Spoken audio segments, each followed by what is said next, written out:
તો જો મિત્રો આય ને અત્યારે વરસાદ ચાલુ છે અને અમે ભૂચર મોરી મેદાન રહ્યું ને ત્યાં ઊભા છીએ। જો મારી પાછળ જે રહ્યું ને મેદાન એ આખું ભૂચર મોરીનું મેદાન છે। જય માતાજી મિત્રો, એક ક્ષત્રિયોએ ક્યારેય પોતાના માટે જીવન જીવ્યા જ નથી। ક્ષત્રિયોએ ક્યારેય જ્ઞાતિનો ભેદભાવ કર્યો જ નથી। એણે હંમેશા પોતાની પ્રજા માટે, ગામ માટે, બેન દીકરી માટે, ગાયો માટે બલિદાન દીધા છે।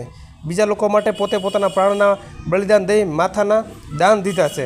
તો એનો જીવતો જાગતો દાખલો ભૂચર મોરીનું મેદાન કે આ જામનગરના શરણે એક મુસ્લિમ પરિવાર આવ્યો હતો ને એને બચાવવા માટે મોટું ધીંગાણું કર્યું હતું, હિન્દુસ્તાનનું છેલ્લું મોટામાં મોટું યુદ્ધ। તો તમે આ સંખ્ય પાળિયાઓ જોઈ શકો છો, જે પાળિયાઓ આ યુદ્ધમાં શહીદ થઈ ગયેલા છે, વીરગતિ પામેલા છે। તો આ વાત છે 450 વર્ષ પહેલાંની। આ જગ્યાએ હજી પણ ધરતી તમે ખોદો ને તો આ ધરતી લાલ નીકળે છે। લાલ એટલા માટે કે આ જગ્યાએ હિન્દુસ્તાનનું છેલ્લું મોટામાં મોટું યુદ્ધ થયું હતું અને અહીંયા લોહીની નદીઓ વહેવા મળી હતી। એટલા લોકો કપાઈ ગયા હતા ને એટલા લોકો ધીંગાણમાં મરી ગયા હતા, બરાબર। એટલા માટે અહીંયા હજી પણ આ ધરતી લાલ નીકળે છે। જો તમે આ પાળિયાઓ જુઓ, આ પાળિયાઓ અડીખમ ઊભા છે, આપણને કહે છે કે અમે અમથા નથી ખોડાણા। તો આ પાળિયા માટે આપણે બે શબ્દ કહેવા છે, અમે અમથા નથી ખોડાણા, ખાંડા તણા ખેલ ખેલાણા, ધર્મ માટે માથા મૂકાણા તઈ અમે સિંદૂરે રંગાણા। જો આ ભૂચર મોરીનું મેદાન છે, કેટલાય વિરલાઓ, કેટલાય લોકોએ અહીં બલિદાન દીધા છે પોતાના પ્રાણના। તો આ વાત 450 વર્ષ પહેલાંની છે।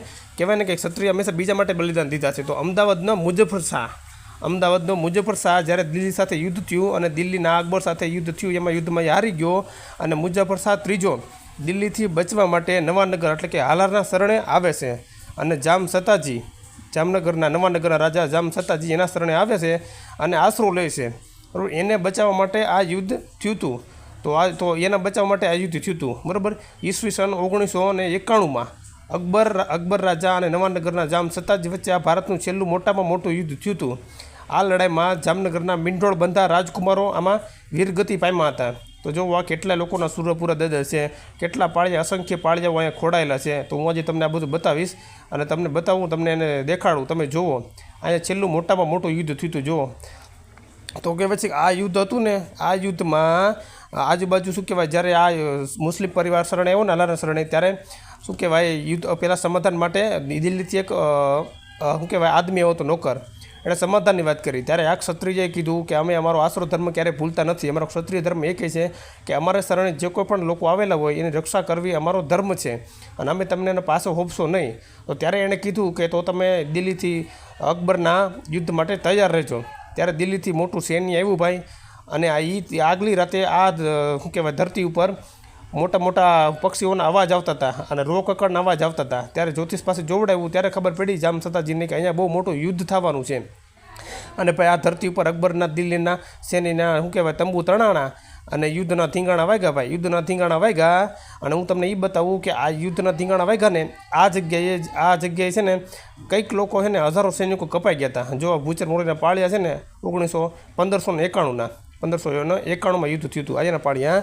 તો આ યુદ્ધમાં સૌરાષ્ટ્રમાં કાઠિયાવાડ, ભારતનું છેલ્લું મોટું યુદ્ધ હતું, એટલે કાઠિયાવાડનું યુદ્ધમાંથી કેટલા લોકો જોડાણા હતા કે નવાનગર સાથે જૂનાગઢના નવાબ ખાન અને જાગીરદાર રાખેંગાર, સાવરકુંડલાના ખુમાણ પરિવાર, કચ્છના રાવ પરિવાર, ઓખાના વાઢેર પરિવાર અને મૂળીના વસાજી પરમાર અને ભદ્રેસરના મહેરામણજી અને દ્વારકા ગયેલા જે નાગા સાધુઓ અને બાવા સાધુઓ, એ લોકો દ્વારકા દર્શન ફરીને પાછા આવતા હતા અને એ લોકો પણ આ યુદ્ધમાં જોડાણા હતા। એ સાધુઓ જો આ બાવા સાધુઓના બધાના પાળિયાઓ છે, એમના પાળિયાઓ છે, આટલા લોકો આ યુદ્ધમાં જોડાણા હતા।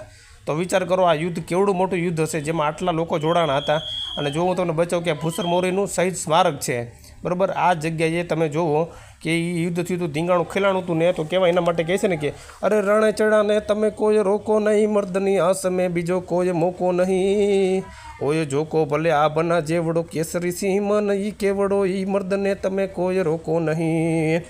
કહેવાય ને કે જનની જણ તો ભગત જણ છે ને કા જણ છે દાતા ને કસૂર, નહીતર રેજે વાંજણી મત ગુમાવીશ તારું નૂર। તો આ નવાનગરના ચૌહાણ જસાજી નવાનગરના સેનાપતિ હતા યુદ્ધના ત્યારે।